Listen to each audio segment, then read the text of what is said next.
ನೋಡಿ, 2005ರಲ್ಲಿ ಮನ್ರೇಗಾ ಬಂದಿದ್ದು.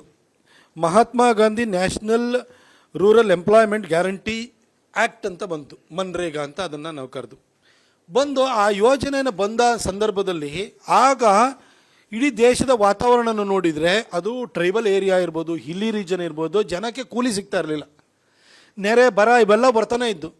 ಹಾಗಾಗಿ ಜನಕ್ಕೆ ಸರ್ಕಾರನೇ ಕೂಲಿ ಕೊಡಬೇಕು ಅನ್ನೋ ಉದ್ದೇಶದಿಂದ ಮನ್ರೇಗಾ ಪ್ರಾರಂಭ ಆಯಿತು.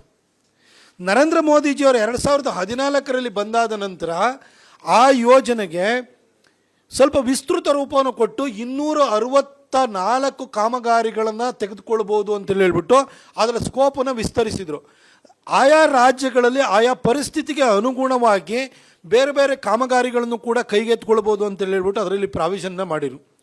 ಪಂಚಾಯಿತಿ ಸೇವಾ ಕೇಂದ್ರವನ್ನು ಕಟ್ಟೋದಕ್ಕೂ ಕೂಡ ಮೊದಲು 11,25,000 ಇದ್ದಿದ್ದನ್ನು 38 ಲಕ್ಷಕ್ಕೂ ಕೂಡ ಏರಿಸಿದರು. ಈ ಎಲ್ಲ ಕೆಲಸವನ್ನು ಮಾಡಿದರು. ಆದರೆ ಒಂದು ಲೂಪ್ ಹೋಲ್ಸ್ ಯಾವತ್ತೂ ಇದ್ದೇ ಇತ್ತು. ಏನಂತಂದರೆ ಮ್ಯಾಂಡೇಸ್ ನಮಗೆ ಕೂಲಿ ಅಂತೇಳಿ ದಿನಗೂಲಿ ಅಂತ ಬರ್ತಾರೆ, ಜಾಬ್ ಕಾರ್ಡ್ ಇಟ್ಕೊಂಡಿರ್ತಾರೆ. ಆ ಜಾಬ್ ಕಾರ್ಡನ್ನು ಇಟ್ಕೊಂಡು ಅವ್ರ ಹೆಸರಿನಲ್ಲಿ ದುಡ್ಡು ಸರ್ಕಾರದಿಂದ ದುಡ್ಡು ಹೋಗ್ತಾ ಇದೆ, ಆದರೆ ಕೆಲಸನೇ ಆಗ್ತಾ ಇಲ್ಲ. 20 ವರ್ಷಗಳಾಯಿತು. 2025ಕ್ಕೆ 20 ವರ್ಷ ಆಯಿತು ಒಂದು ಯೋಜನೆ. ಭಾರತದ ಇತಿಹಾಸದಲ್ಲಿ 20 ವರ್ಷದ ನಂತರನೂ ಮುಂದುವರಿತಾರೆ ಯಾವ್ಯಾವ ಯೋಜನೆ ಇದೆ ದಯವಿಟ್ಟು ಹೇಳಿ. ಹಾಗಾಗಿಯೇ ನರೇಂದ್ರ ಮೋದಿಜಿಯವರು ಗ್ರಾಮಗಳ ಅಭಿವೃದ್ಧಿ ಆಗಬೇಕು ಅಂತೇಳಿ ಒಂದು ಸಮಗ್ರ ಕಲ್ಪನೆಯನ್ನು ಇಟ್ಕೊಂಡು ಇದು ಒಂದು VBG ರಾಮ್ಜಿ ಅಂತೇಳಿ ಪ್ರಾರಂಭ ಮಾಡಿದರು. ಅಂದರೆ ವಿಕಸಿತ ಭಾರತವನ್ನು 2047ಕ್ಕೆ ಮಾಡಬೇಕಾಗಿರೋದ್ರಿಂದ ಗ್ಯಾರಂಟಿ ಫಾರ್ ರೋಜ್ಗಾರ್ ಮತ್ತು ಆಜೀವಿಕ್ ಮಿಷನ್ ಅಂತೇಳಿ ಹೇಳ್ಬಿಟ್ಟು VBG ರಾಮ್ಜಿ ಅಂತೇಳಿ ಹೇಳ್ಬಿಟ್ಟು ಯೋಜನೆಯನ್ನು ಮಾಡಿದರು. ಇದರೊಳಗಡೆ ಕೆರೆದು ಹೂಳೆತ್ತದು ಮಾತ್ರ ಬೇಡ, ಕೆರೆದು ಏರಿನೂ ಕಟ್ಟಬೇಕು, ಅದು ಬಂಡ್ ಕಟ್ಟಬೇಕು, ಜೊತೆಗೆ ಅದು ತೂಬನ್ನು ಕಟ್ಟಬೇಕು, ಪ್ರತಿಯೊಂದನ್ನು ಸೇರಿಸಿದಂತೆ ಅದ್ರ ಕಾಂಪ್ರಹೆನ್ಸಿವ್ ಡೆವಲಪ್ಮೆಂಟ್ ಆಗಬೇಕು, ಇಂಟಿಗ್ರೇಟೆಡ್ ಡೆವಲಪ್ಮೆಂಟ್ ಆಗಬೇಕು ಅಂತ ಇದನ್ನೆಲ್ಲ ಇಟ್ಕೊಂಡು ಇದು ಹೊಸ ಯೋಜನೆಯನ್ನು ತಂದಿರುವಂಥದ್ದು. ಮ್ಯಾಂಡೇಸು 100 ಇತ್ತಲ್ಲ, ಅದು 125 ಮಾಡಿದ್ದಾರೆ ಅಷ್ಟೇ. ಅದರಲ್ಲೂ ಕೂಡ ಎಲ್ಲ ಚೆಕ್ಸ್ ಆ್ಯಂಡ್ ಬ್ಯಾಲೆನ್ಸಸ್ಸನ್ನು ಇಟ್ಟಿದ್ದಾರೆ. ಇದು ಸಂಪೂರ್ಣವಾಗಿ ಬೇರೆ ಯೋಜನೆ. ಆ ಯೋಜನೆ ಹಿಂದಿನ ಯೋಜನೆಯಲ್ಲಿದ್ದ ಕೆಲವು ಅಂಶಗಳನ್ನು ಇದು ಒಳಗೊಂಡಿದ್ರೂ ಕೂಡ ಇದು ವಿಕಸಿತ ಭಾರತದ ಕಲ್ಪನೆಯನ್ನು ಇಟ್ಕೊಂಡಿರುವಂಥ ಹೊಸ ಯೋಜನೆ. ಹಾಗಾಗಿ ಇದನ್ನು ಆ ಯೋಜನೆಗೂ ಈ ಯೋಜನೆಗೂ ಕಂಪೇರ್ ಮಾಡೋಕ್ಕಲ್ಲ. ಯಾಕಂದರೆ ನಾನು 10 ವರ್ಷ MP ಆಗಿ ಆ ಯೋಜನೆ ಹೆಸರು ಬದಲಾವಣೆ ಇಲ್ಲ, ಇದು ಯೋಜನೆನೇ ಹೊಸದು. ನಿಮ್ಗೆ ಅದಕ್ಕೂ ಇದಕ್ಕೂ ಕಂಪ್ಯಾರಿಸನ್ ನೀವೇನು ಹೇಳ್ತೀರಿ? ಅಲ್ಲಿ 100 ದಿನ ಕೂಲಿ ಕೊಡ್ತಾಯಿದ್ರೆ ಇದು 125 ದಿನ ಕೂಲಿ, ಅದು ಅಷ್ಟೇ ಕಂಪ್ಯಾರಿಸನ್ ಇರೋದು ನಿಮಗೆ.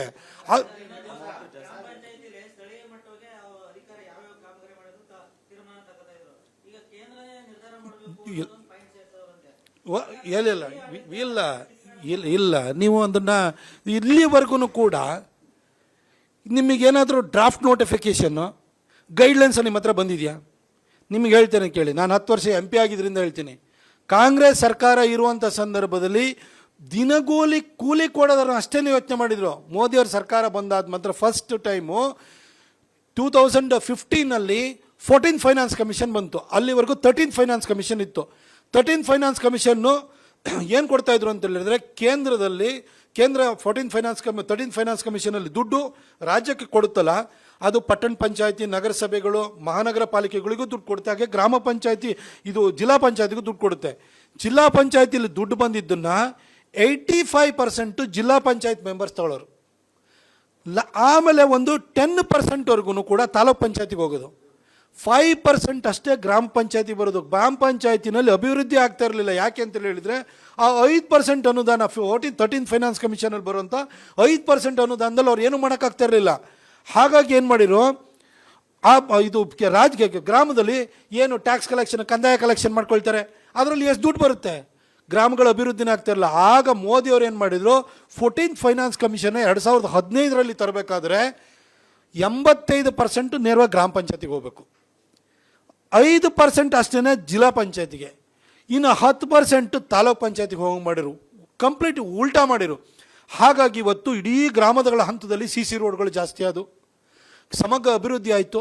ನಾವು ಹಿಂದಿಂದು ಸಿದ್ದರಾಮಯ್ಯ ಸರ್ಕಾರ ಇರಬೇಕಾದ್ರೆ ನಾವೇ ಹೇಳ್ತಾ ಇದ್ದು 14th ಫೈನಾನ್ಸ್ ಕಮಿಷನಲ್ಲಿ ಕೊಟ್ಟಿದ್ದಂಥ ದುಡ್ಡನ್ನ ಗ್ರಾಮ ಪಂಚಾಯತಿದು ಸ್ಟ್ರೀಟ್ ಲೈಟದು ಕರೆಂಟ್ ಬಿಲ್ ಕಟ್ಟೋದಕ್ಕೆ ಯೂಸ್ ಮಾಡ್ತಾಯಿದ್ರಿ ಅಂತ ಹೇಳ್ಬಿಟ್ಟು ಸಿದ್ದರಾಮಯ್ಯನವ್ರ ಸರ್ಕಾರ ಆಗಲೂ ಗದಿಗೆಟ್ ಸರ್ಕಾರ ಇದ್ದಾಗ 14th ಫೈನಾನ್ಸ್ ಕಮಿಷನಲ್ಲಿ ಕೊಟ್ಟಿದ್ದು. ನೀವು ಯಾವುದನ್ನು ಬೇಕಾದ್ರೆ ನಿಮ್ಮ ಜಿಲ್ಲಾ ಪಂಚಾಯತ್ CO ಹತ್ರ ಹೋಗಿ ಕೇಳಿ ಇವತ್ತು ಹೋಗಿ. ನೀವು ಅದನ್ನು ನಾನು ಕೊಟ್ಟಿರೋದು ಯಾವ್ದಾರ ಮಾಹಿತಿ ತಪ್ಪಿದೆಯಾ ಅಂತ ಕೇಳಿ. ಅದನ್ನು ಕರೆಂಟ್ ಬಿಲ್ ಕಟ್ಟೋದಕ್ಕೆ ಅಂತ ಯೂಸ್ ಮಾಡ್ತಾಯಿದ್ರು. ನೇರವಾಗಿ ಚೆಸ್ಕಾಮ್ನವ್ರು ಯಾರಿದ್ದಾರೆ, ಒಂದೊಂದು ಕಡೆ ಚೆಸ್ಕಾಮ್ ಇರ್ಬೋದು, ಹೆಸ್ಕಾಮ್ ಇರ್ಬೋದು, ಮೆಸ್ಕಾಮ್ ಇರ್ಬೋದು, ಈ ಥರ ಏನು ನಮ್ಮ ಡಿಸ್ಕಾಮ್ಸ್ ಅಥವಾ ನಮ್ಮ ಎಸ್ಕಾಮ್ಸ್ ಅಂತ ನಾವೇನು ಹೇಳ್ತೀವಿ, ಅವರು ನೇರವಾಗಿ ಕಟ್ ಮಾಡಿಬಿಡೋರು. ದುಡ್ಡು ಬಂದ ಕೂಡಲೇ 14th ಫೈನಾನ್ಸ್ ಕಮಿಷನ್ ದುಡ್ಡು ಬಂದ ಕೂಡಲೇ ಆ ಗ್ರಾಮ ಪಂಚಾಯಿತಿಯ ವ್ಯಾಪ್ತಿನಲ್ಲಿ ಏನೇನು ಕರೆಂಟ್ ಬಿಲ್ ಬಾಕಿ ಇದೆ ಒಂದು ವರ್ಷದ ಒಂದೇ ಸರಿ ತೊಗೊಂಬಿಡೋರು. ಮೋದಿಯವರ ಸರ್ಕಾರ ಬಂದಾದಮೇಲೆ ಈ ಯೋಜನೆಯನ್ನು ಚೇಂಜ್ ಮಾಡಿದ್ದು ಇಲ್ಲಿವರೆಗೂ. ಆಮೇಲೆ 264 ಕಾಮಗಾರಿನ ತೊಗೊಳ್ಬೋದು ಅಂತೇಳಿ UPA ಸರ್ಕಾರ ಮಾಡೇ ಇರಲಿಲ್ಲ. ನಮ್ಮ ಸರ್ಕಾರ ಬಂದಾದಮೇಲೆ ನಾವೇ ಹೋಗಿದ್ದು, ನಾವೇ ಹಿಂದೆ ಗಿರಿರಾಜ್ ಸಿಂಗ್ ಅವರು ಇರುವಂಥ ಸಂದರ್ಭದಲ್ಲೂ ಕೂಡ ಕೂತ್ಕೊಂಡು ಮಾತಾಡಿದ್ದು ನಾವೇ.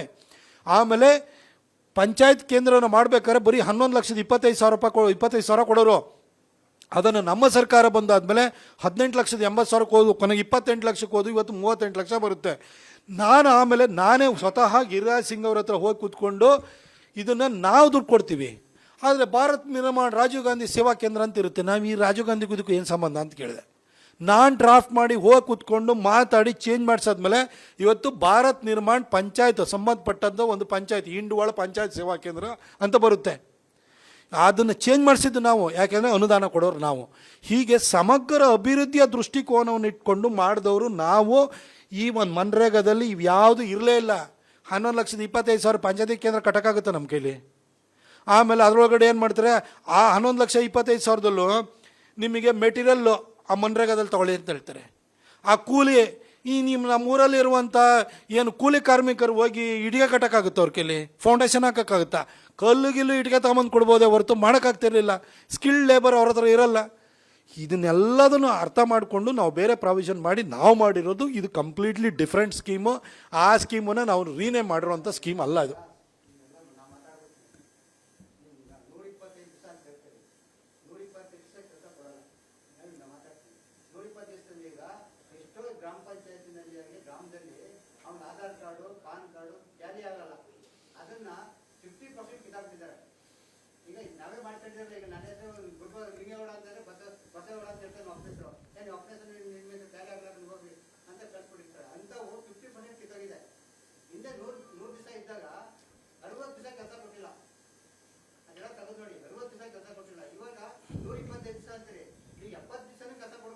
ಓಕೆ, ಹೇಳ್ತೀನಿ ನೋಡಿ.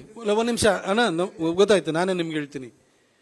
ಹಿಂದಿನ ಸರ್ಕಾರ 100 ದಿನ ಕೆಲಸ ಅಂತ ಹೇಳ್ತಿತ್ತಲ್ಲ, ಈಗ ನಮ್ಮಲ್ಲಿ ಬಂದ್ಬೇಕಾದ್ರೆ 60 ದಿನ ಮಧ್ಯದಲ್ಲಿ ಕೃಷಿ ಚಟುವಟಿಕೆಗಳು. ಈಗ ಜೂನಲ್ಲಿ ಕೃಷಿ ಚಟುವಟಿಕೆ ಪ್ರಾರಂಭ ಆಗುತ್ತೆ, 60 ದಿನ ಬ್ರೇಕ್ ಅಂತೇಳಿ ಹೇಳಿದ್ರು. ಆ ಟೈಮ್ ಒಳಗಡೆ ಕೃಷಿ ಚಟುವಟಿಕೆ ಇಂಪಾರ್ಟೆಂಟು, ಯಾಕಂದರೆ ಅನ್ನ ಕೊಡಬೇಕು ದೇಶಕ್ಕೆ. ಅದಕ್ಕೋಸ್ಕರ ಆ ಸಂದರ್ಭದಲ್ಲಿ VB ರಾಮ್ಜಿ ಏನು ಪ್ರೋಗ್ರಾಮ್ ಇದೆಯಲ್ಲ ಅದು ಅನ್ವಯ ಆಗಲ್ಲ. ಮ್ಯಾಂಡೇಸಲ್ಲಿ ನಾವು ಕೆಲಸನ ಕೊಡಲ್ಲ, ಕೂಲಿ ಕೊಡಲ್ಲ. ಆಮೇಲೆ ಇಲ್ಲಿ ನಮ್ಮ ಮಂಡ್ಯದಲ್ಲಿ ಯೋಚನೆ ಮಾಡೋಣ. ಫಸ್ಟು ನಾವು ಬಂದಾಗ 125 ರೂಪಾಯಿ ಕೂಲಿ ಕೊಡೋರು ಒಂದಿನಕ್ಕೆ. ಆಗಲೇ ನಿಮಗೆ 300 ರೂಪಾಯಿ ಇತ್ತು. 125 ರೂಪಾಯಿ ಕೂಲಿಗೆ ಬರ್ತಾರ? ನಿಮಗೆ 125 ದಿನನೇ ನಾವು ಕೊಡ್ತೀವಿ. ಆದ್ರೆ 120 ನಿಮಗೆ ಆ ರೇಟಿಗೆ ಬರ್ತಾರೆ. ಈಗ 340 ರೂಪಾಯಿನ ನಮ್ಮ ಮೋದಿ ಸರ್ಕಾರ ಮಾಡಿದೆ. ಇವತ್ತು 340 ರೂಪಾಯಿ ಕೊಟ್ಟರು ಕೂಡ ನೀವೇ ಯೋಚನೆ ಮಾಡಿ ಕೂಲಿಗೆ ಬರ್ತಾರೆ ಇವತ್ತು ಜನ. ಆರಾಮಾಗಿ ಬೆಳಗ್ಗೆ ಬಂದು 8 ಗಂಟೆಗೆ ಹೋಗಿ ಮಧ್ಯಾಹ್ನ 2 ಗಂಟೆಗೆ ಆ ಮಲೆನಾಡು ಕಡೆಯಲ್ಲಿ ನಿಂತಿಲ್ವ, ಬೆಳಗ್ಗೆ 8 ಗಂಟೆ ಬಂದು 12 ಗಂಟೆ 1 ಗಂಟೆ ಒಳಗಡೆ ಕೆಲಸ ಮುಗಿಯುತ್ತೆ. 600 ರೂಪಾಯಿ 700 ರೂಪಾಯಿ ಸಂಬಳ ಸಿಗುತ್ತೆ. ಈ 340 ರೂಪಾಯಿಗೆ ಅವನು ಯಾಕೆ ಬಂದು ಒದ್ದಾಡ್ತಾನೆ? ಅವ್ನು ಬರೋಲ್ಲ. ಈಗ ಹೋಗ್ಬಿಟ್ಟು ಅಗಿಯೋದು, ಅದ್ರ ಬದಲು ತೋಟದ ಕೆಳಗಡೆ ನೆರಳು ಕೆಳಗಡೆ ಕೆಲಸ ಮಾಡೋದು, ಅದಕ್ಕೆ ಅಲ್ಲಿಗೆ ಹೋಗ್ಬಿಡ್ತಾನೆ. ಮಂಡ್ಯದಲ್ಲೇ ಇವಾಗ ನಿಮಗೆ 340 ರೂಪಾಯಿ ಕೊಡ್ತೀವಿ ಅಂತೇಳಿ ಹೇಳಿದ್ರು ಕೂಡ ಎಷ್ಟು ಜನ ನಮಗೆ ಇವತ್ತು ಕೆಲಸದವ್ರು ಬರ್ತಾರೆ?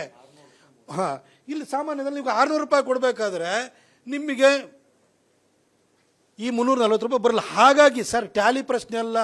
ಇಲ್ಲಿ ಒಂದೇನು ಮಾಡಿದ್ದಾರೆ ಅಂತಂದರೆ, ಈ ಹಿಂದೆನೂ ಕೂಡ ಕೂಲಿಗೆ ಬರೋರ ಸಂಖ್ಯೆ ಕಮ್ಮಿ ಇತ್ತು.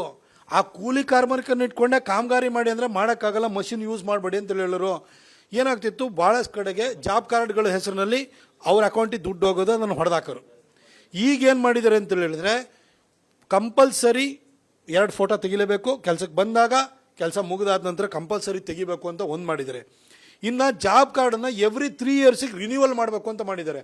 ಯಾಕಂದರೆ ಒಬ್ಬ ಜಾಬ್ ಕಾರ್ಡ್ ತೊಗೊಂಡಿರ್ತಾನೆ, ಅವನು ಸತ್ತೇ ಹೋಗ್ಬಿಟ್ಟಿರ್ತಾನೆ ಅಥವಾ ಇನ್ನೆಲ್ಲೋ ಕಡೆ ಮೈಗ್ರೇಟಾಗಿ ಹೋಗ್ತಿರ್ತಾನೆ, ಆದರೆ ಅವನ ಕಾರ್ಡ್ ಹೆಸರಿನಲ್ಲಿ ದುಡ್ಡು ಹೋಗ್ತಾನೆ ಇದೆ. ಹಾಗಾಗಿ ಅವ್ನು ಮತ್ತೆ ಬಯೋಮೆಟ್ರಿಕ್ಸ್ ಕೊಡಬೇಕು, ಫೋಟೋ ಕೊಡಬೇಕು, ಅದನ್ನು ಚೇಂಜ್ ಮಾಡೋಕ್ಕೆ ಅಂತೇಳಿ ಹೇಳಿ ಈಗಿನ ಸರ್ಕಾರ ಬಂದಾಗ ಹೊಸ ಯೋಜನೆಯಲ್ಲಿ ನಾವು ಇವೆಲ್ಲ ತಂದಿದ್ದೀವಿ. ಸರ್, ನಿಮಗೆ ಕೂಲಿಗೆ ಬರ್ತೀವಿ 340 ರೂಪಾಯಿಗೆ ಅಂತ ಹೇಳಿದರೆ ನಾನೇ ಬೇಕಾದ್ರೆ ನಿಮ್ಮ ಜಿಲ್ಲಾ ಪಂಚಾಯತ್ ಸಿ ಅವರಿಗೆ ಮಾತಾಡ್ತೀನಿ. ಅವ್ರು ಸಂಬಂಧಪಟ್ಟಂಥ ತಾಲೂಕಿನಲ್ಲಿರುವಂತಹ ಇ ಒಗಳಿರ್ತಾರೆ, ಎಕ್ಸಿಕ್ಯೂಟಿವ್ ಆಫೀಸರ್ಸು, ಅವ್ರ ಕೆಳಗಡೆ ಎ ಡಿಗಳಿರ್ತಾರೆ, ಅಸಿಸ್ಟೆಂಟ್ ಡೈರೆಕ್ಟರ್ ಅಂತೇಳಿ ಹೇಳ್ಬಿಟ್ಟು ಅವರೇ ಮನ್ರೇಗಾದ ಇಂಪ್ಲಿಮೆಂಟೇಷನ್ ಮಾಡೋರು. 100% ಕೆಲಸ ಸಿಗುತ್ತೆ ಸರ್. ಅದು ಮ್ಯಾಚ್ ಆಗ್ತಿಲ್ಲ, ಇದು ಮ್ಯಾಚ್ ಆಗ್ತಿಲ್ಲ ಅಂತಿಲ್ಲ. ಈಗ ಕೂಲಿಗೆ ಬರೋರ ಸಂಖ್ಯೆ, ಈಗ ನಮ್ಮಲ್ಲಿ ಕರ್ನಾಟಕ ಸುಭಿಕ್ಷೆ ಇರುವಂಥ ಜಾಗ, ಈ ಜಾಗದಲ್ಲಿ ನಿಮಗೆ ಕೂಲಿಗೆ ಬರ್ತಾರಾ? ನಿಮಗೆ ಬೇರೆ ಕಡೆ ಹೋದಾಗ ನಾರ್ತ್ ಇಂಡಿಯಾದಲ್ಲಿ, ಜಾರ್ಖಂಡ್ ಅಂತ ಜಾಗದಲ್ಲಿ ನಿಮಗೆ ಅಲ್ಲಿ ಬರ್ಬೋದು. ಆದರೆ ನಮ್ಮ ಕರ್ನಾಟಕದಲ್ಲಿ 340 ರೂಪಾಯಿ ಕೂಲಿಗೆ ಬರೋರ ಸಂಖ್ಯೆ ಕಮ್ಮಿ ಇದೆ. ನಮ್ಮ ಸರ್ಕಾರ 125ರಿಂದ 340ಕ್ಕೆ ಏರಿಸಿದ್ರು ಕೂಡ ಕೂಲಿಗೆ ಬರೋರ ಸಂಖ್ಯೆ ಕಮ್ಮಿ ಇದೆ ಸರ್.